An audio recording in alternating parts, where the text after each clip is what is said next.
Hello and welcome back to my channel.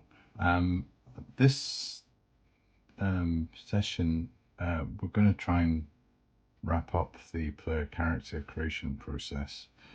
One thing I did notice when scanning my last video was that I'd made a slight mistake with the elf.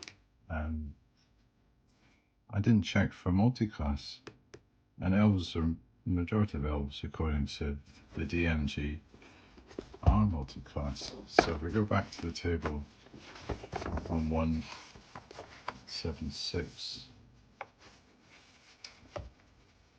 elf, 85% chance.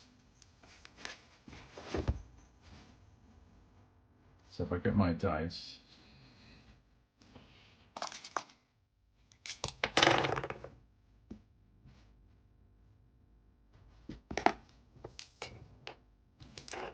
let's see, 85% chance. Yeah.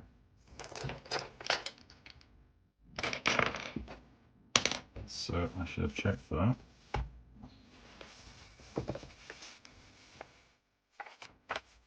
Oh, well, that's catching it after the event. But not at all. Right, according to this table, we have three different options for multiclass. Well, elf fighter, which is straight vanilla, elf fighter magic user, elf fighter magic user thief. So the only two combinations I would say that, because I've started with the magic user, I have a choice of two: 41 to 45 and 46 to 50. So we're talking a 50-50. I've already got a thief in the party, so I'm just wondering it. Well, should we just let the dice decide? So 1 to 5, it's the first option, the double class. And if it's 6 to 7 to 10, it's the triple option. So it's the elf fighter magic user. So that gives us two fighters, albeit they're represented as multi-classes. So this wouldn't breach the 50%, because if we say that the cleric has got two shares, this has one share, that's one share, that's one share, and that's one share. That gives us a third of the party as the shared fighter. So that doesn't breach the 50%. Okay. Now we did have a dilemma with the 10 for wisdom in the cleric, and I was looking over the Dungeon Master's guides under the non-player characters, and I thought there's potential to use some of the, because we're doing a randomized character party, as if they were almost like NPCs, but we're using them as PCs. I thought, well, why not be true to the rules in this respect, and use the class adjustments, race adjustments, and I think there was some age adjustments, and see how we can almost increase our statistics that way. I did maintain a cap that I thought I would not adjust anything that needed to be changed if it was already 15 or above. So say we already had a wisdom of 15, and because of age,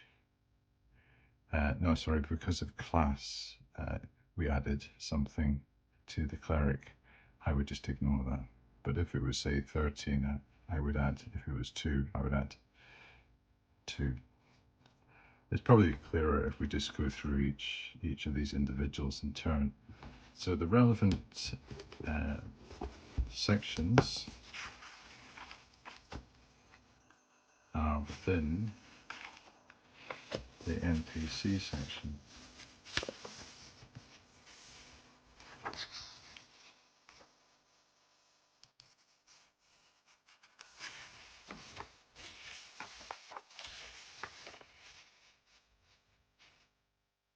There we go. So it has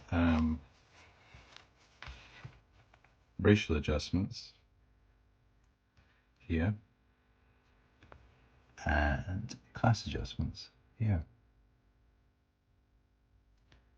So if we do the class adjustments first, for my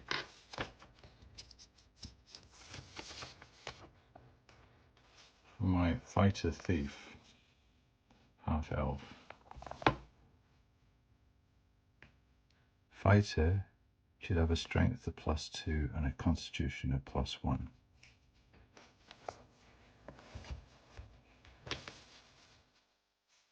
So it's already maxed out here on strength.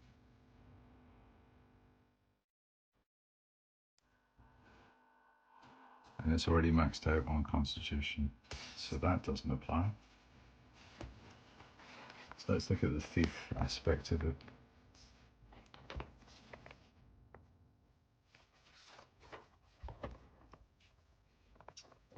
Dexterity +2, intelligence +1. Okay. Now that's useful. Dexterity is only 9, so that goes +2. And intelligence, no effect. It's already maxed out at the 17. Okay. Now with the cleric, wisdom +2. Now that's useful. So I'll put +2 here. Because it's a 10, that's allowable.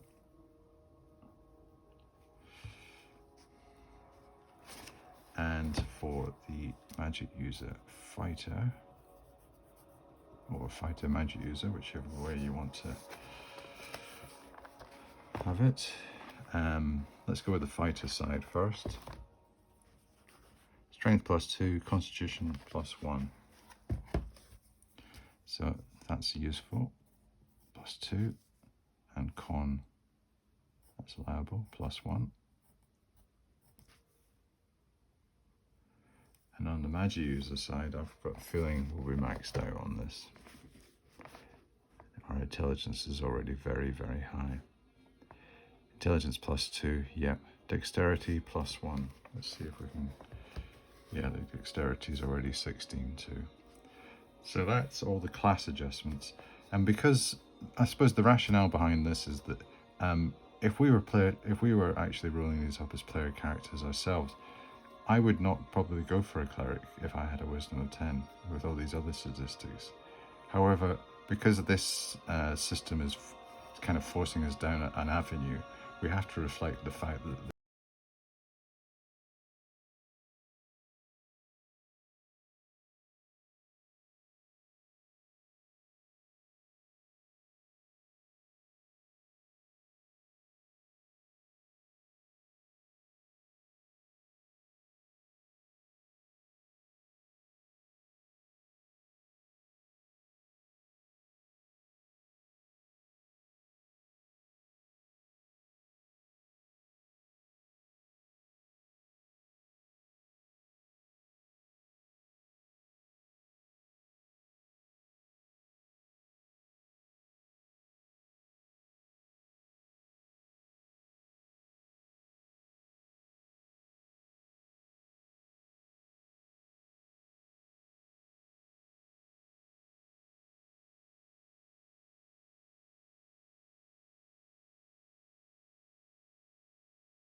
age, which is from memory is near the front.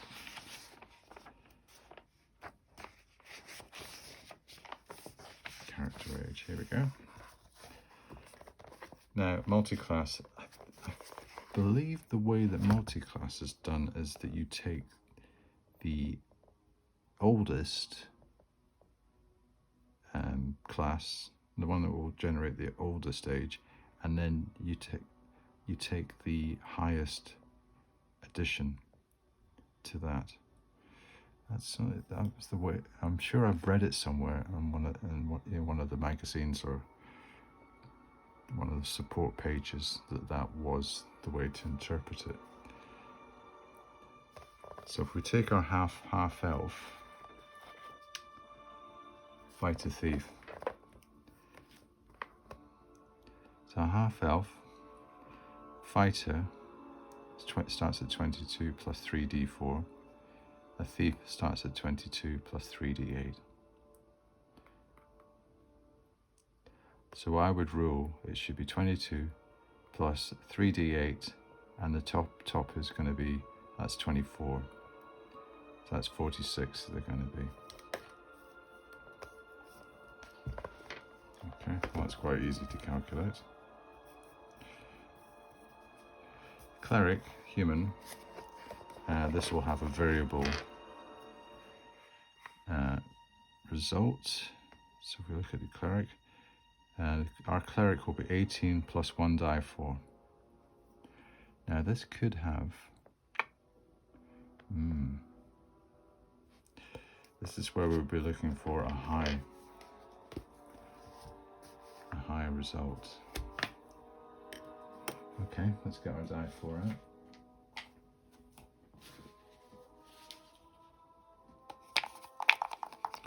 $18 is the base. Let's see what we get. 4. So our cleric is 22. And our elf, now these are old. And just talking about the elf, I believe high elves are the standard. I was thinking of maybe a wood elf, but I think I'd stick to the high elves. My elves in Dungeons and Dragons have always been kind of modelled on the Tolkien, with a hint of Paul Anderson's The Broken Sword. So they have far more of a northern European mythological kind of feel to them. They're not as white as the way they're portrayed in the Jackson films. So getting back to my elf, it's going to be a high elf. Now we've got the choice of fighter. Got the choice of fighter and magic user, and obviously magic user is higher. So 5d6, 5 6s is the 30, plus 180, plus 150 is 180. So it's going to be 180.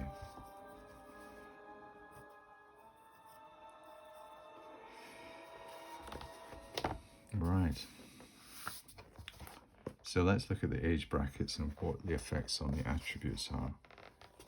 So when we're discussing our first character,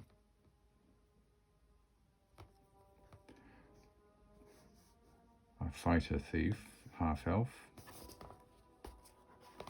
he is 46, half elf, mature. Add 1 point of strength and 1 point of wisdom. So he's already maxed out on strength and wisdom plus 1. Okay, so that's the limit of the changes that I can make to this character, unless he becomes 101, and then I will subtract some strength. and constitution as he gets older. Now, the character that we probably wanted to change the most, because his prime attribute was so low, the wisdom of the cleric, because he is 22 as a human, he is mature. And in that case, you add 1 point of strength and key 1 point of wisdom, which is useful. So if I add strength, which for a cleric is useful because he's a military type of guy, and +1 for wisdom. So that's a good result for that guy.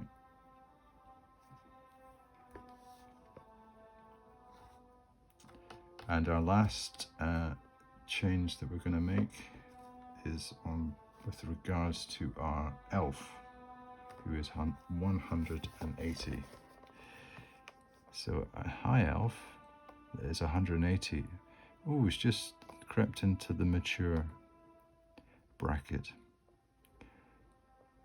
Yeah, 175, they're still a young adult. So a different dynamic going on in the ages here from humans. So again, +1 point of strength and 1 point of wisdom. So that's good there. And wisdom +1. Okay. So that becomes 12. That becomes 11. That becomes 13. This becomes 13, which is good. That becomes 13. Intelligence becomes 18, which is terrific. Wisdom 14. Dexterity 17. Constitution 14. So this is quite a formidable elf now.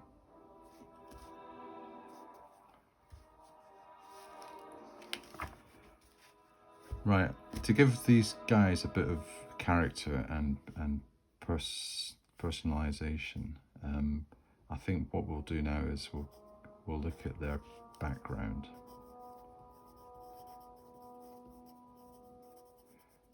Again, I was thinking about the demi-humans, and they're probably more likely to not be a local, particularly the elf.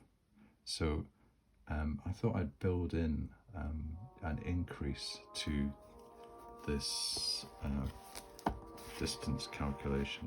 I've been using the maps table.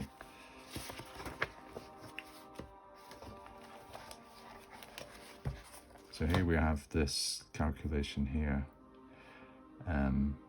I've interpreted 01 to 20 as being local, 21 to 60 as being within the immediate polity, say the barony or county or whatever. 61 to 90 as being in the kingdom, as part of the kingdom, either from a town that's a bit more distant, and then if you're 91 to 100, that's foreign land, 50 to 500 miles away. So I think for the non-humans, I'll add a factor, and if I add 10% for every d6 pip, that's what I'll do as a modifier. So for our fighter thief, which is a half elf, I'll add 10%. So let's see where he lives.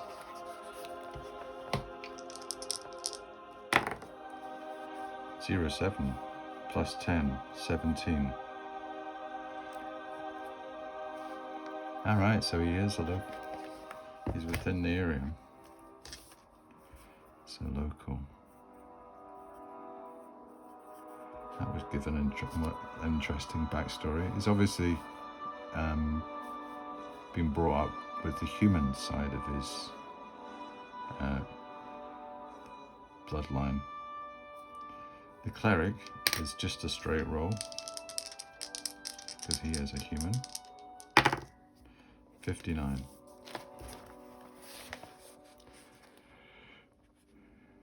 Yeah, still within the local region.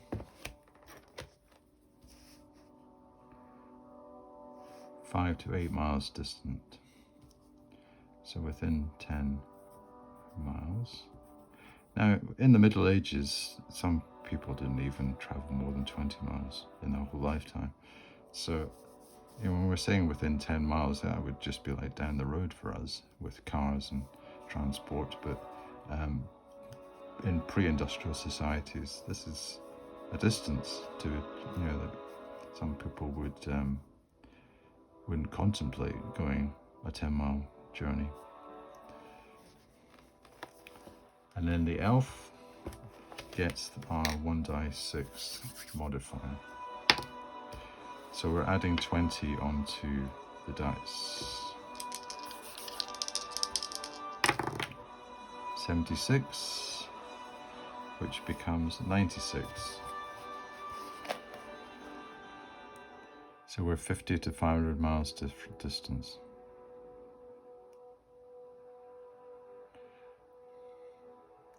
One d10 times 5, 50.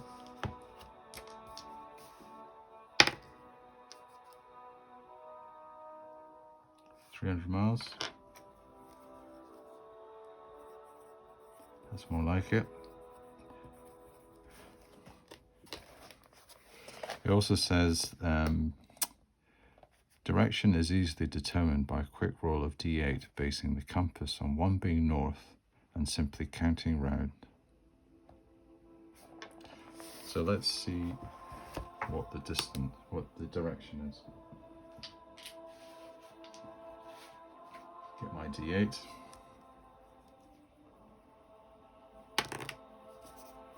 Oh, north. Which isn't major when you're local. So there's something that's to the north of this village that our fighter thief comes from, and the cleric. So that will be north, northeast,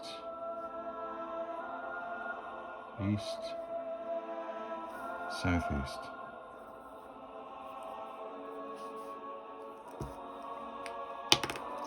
And the elf, that's going to be northwest, because it's almost all the way around. So this elf comes from, yeah, this is where we're probably coming in Paul Anderson territory, that we've got an elf from a subarctic or potentially cold Nordic realm. So he's probably going to be quite a wild kind of character. Okay, let's put a bit more flesh on these guys. Alignment. That's always a good one for ascertaining what their nature is. Now, I probably mentioned in one of the earlier sessions that the prevailing alignment of this area is lawful, and moving towards the good.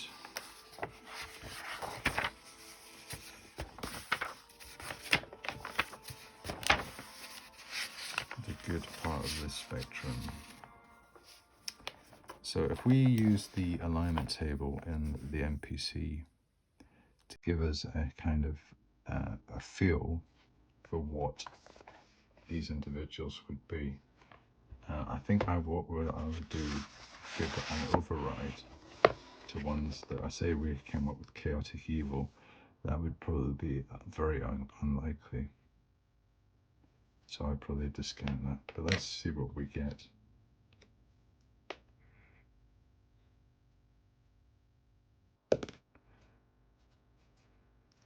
Right, our fighter thief is lawful good. That'll do nicely. Our cleric Lawful evil would not do, so next best thing, lawful neutral. That's how it works. And our elf. Now, elves, according to the monster manual, this is where the racial thing kicks in a wee bit.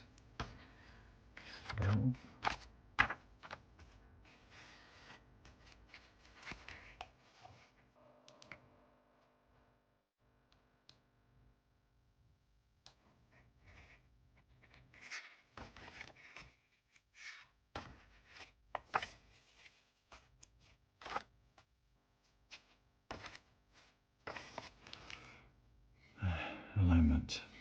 Chaotic good. Okay. That's fair. So if I don't come up with an alignment that adheres to the local area, it will be chaotic good as the default. 6. Chaotic neutral. Chaotic good is going to be. We don't want a chaotic neutral. Like a miracle, the chaotic going around town, blasting things on his horse. Okay, while we're here, let's give those guys a bit of personality. So if we look at the general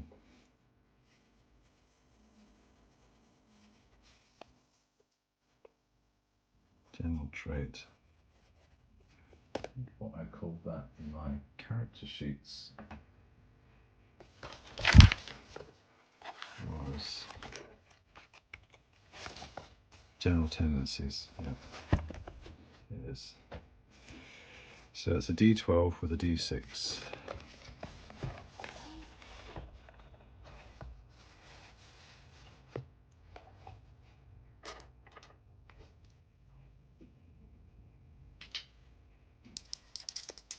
So for our Fighter Thief, that was a real crocky dice, that. So it's in the top and it's 9. So 12 plus 9 is 21. This individual is servile and obsequious. I'm having difficulty. I should be able to pronounce that. Let's see, just say servile. Okay, well, let's see how that plays out. It's not a very good trait, is it? Obsequious, I think, is the way to pronounce it, yes. Just that you don't often say that in conversation. 8. Alright, sober for our cleric. Now that fits in with type, being a pious chap. And our elf. This is probably more the wild card because, yeah, he's sober as well.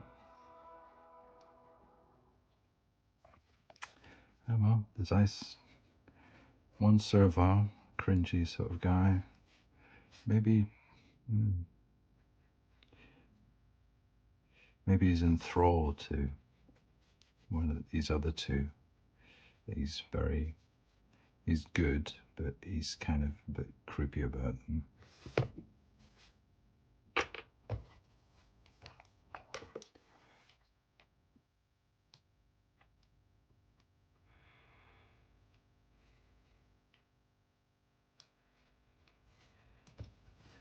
Right.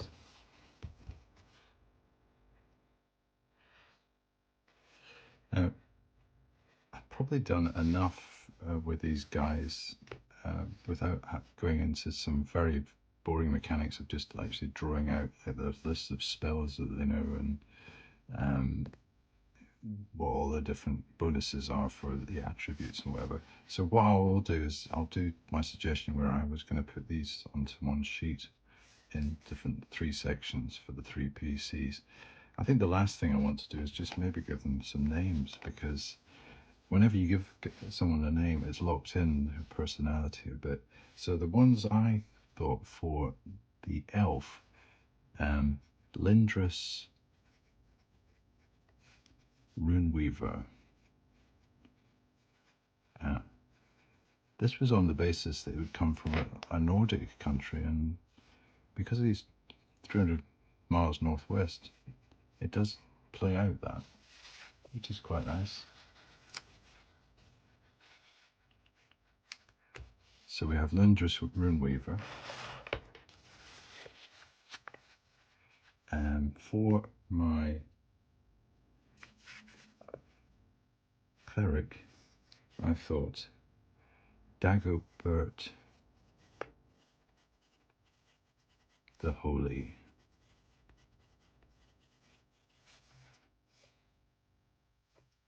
And for our half-elf, I thought I wasn't sure about the half-elf.